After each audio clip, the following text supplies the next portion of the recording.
I want to take you now to a very important moment in human history. The year is 610, the month is the month of Ramadan, and we are toward the end of that month on a dark night. It is, of course, the moment that the first revelation comes upon the Prophet Muhammad on the Mount Hewer outside Mecca. And this is the moment when, as it were, the final chapter in the revelations to humankind comes about. That's the place in which I need to start the story. Now, the Prophet then, first of all, tells his wife, Lady Khadija, about what has happened. She knows his character. She knows him better than anyone else.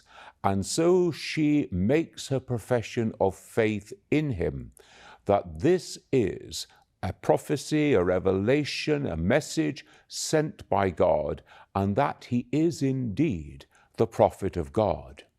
So she becomes the first of his followers, the first female follower, but then the first male follower is to be Ali, the boy who is growing up in the household, the boy who has within him the light of the imamate, the boy who will become the successor to the Prophet.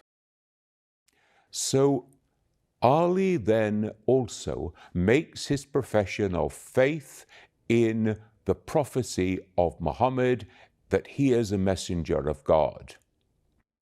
And he then develops in his understanding of what he has done and what God is doing in and through Prophet Muhammad.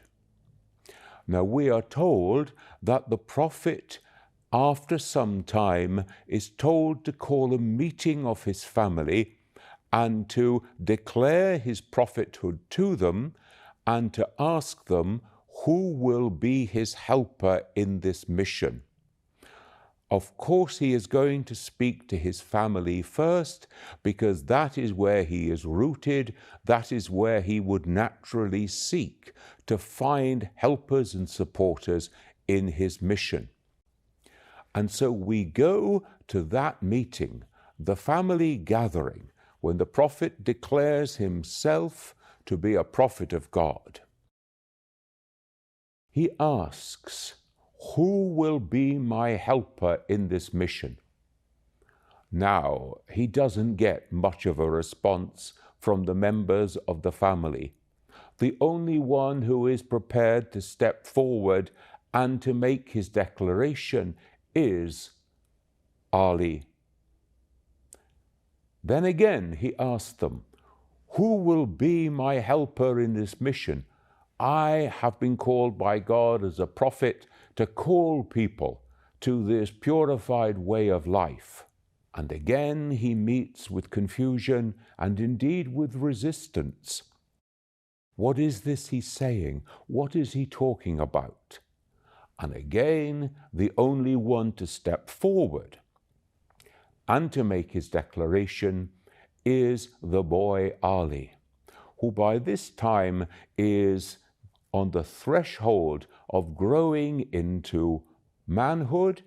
He is what we would today call an adolescent, and he it is who steps forward and who says, I will be your helper in your mission. Now, we need to think, why did he do that? You see, he had been living in the prophetic household for a number of years.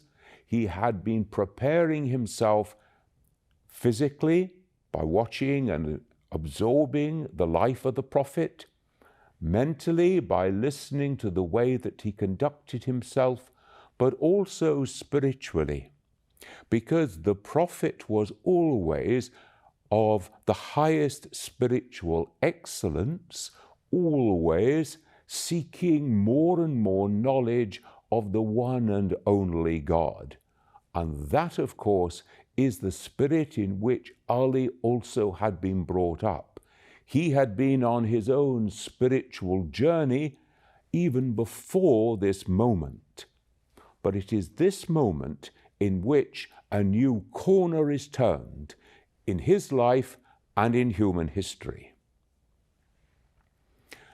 The turning of that corner is an awareness that he has made his declaration to follow the prophet and to be his helper.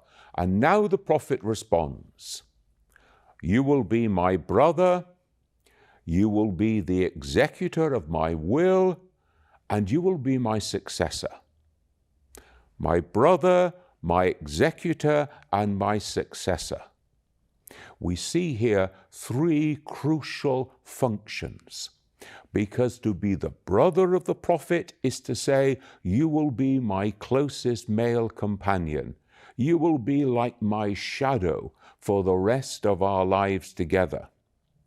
To say that he is to be the executor of the will is to say that he has a responsibility at the death of the prophet, not only to see to the preparation of the body, to the burial of the prophet, but also to see that his wishes, to see that the elements of his will, as we would say today, are actually carried out. But then the crucial final dignity to which he is called, "And you will be my successor." Now, once we get to this moment, it is a new threshold, a new chapter in the life of the boy Ali. Because from this moment onwards, his consciousness is raised. I am to be the successor of the prophet. Now, before this, the prophet has been someone that he regards with the highest esteem, that he regards as being a role model and somebody that he should follow, somebody who shapes his character. But from this time onwards, a completely new dimension enters in. Because Ali now knows that it's not just during the life of the prophet that he is to imbibe and follow the message, but he is to be the successor of the prophet after that. And therefore, his awareness takes on a completely new dimension, because he knows that he is to succeed the prophet, and therefore he must pay absolute attention to everything that the prophet is saying and doing, and he is to be carrying that in his heart, where he is to weigh these things before God. Now, Ali as Imam, of course, is the successor to the prophet. However, he is an Imam in his own right. The light of imamate dwells within him. The light of ilham, the light of illumination, which will give him a clearer insight, a sharper perception of everything that God is commanding in the Quran and through the life of the prophet. And so it's not just an imitation that we're thinking of here, but from this moment onwards, knowing that he is to be the successor, he is growing into that role and that dignity which will carry on after the prophet's death. He knows then that he has to bear that light on into the future. And that light is, as it were, his own light, the light of imamate. He is not a prophet, but he is to be the successor of the prophet. Muhammad on one occasion makes this very clear in the richest possible way. He says, as Aaron was to Moses, as Harun was to Musa, so Ali will be to me. So Ali is to Muhammad, except that there is no more prophet after Muhammad. So Ali is not another prophet, but in every way he is to be the successor as the Imam to carry on after the prophet's time.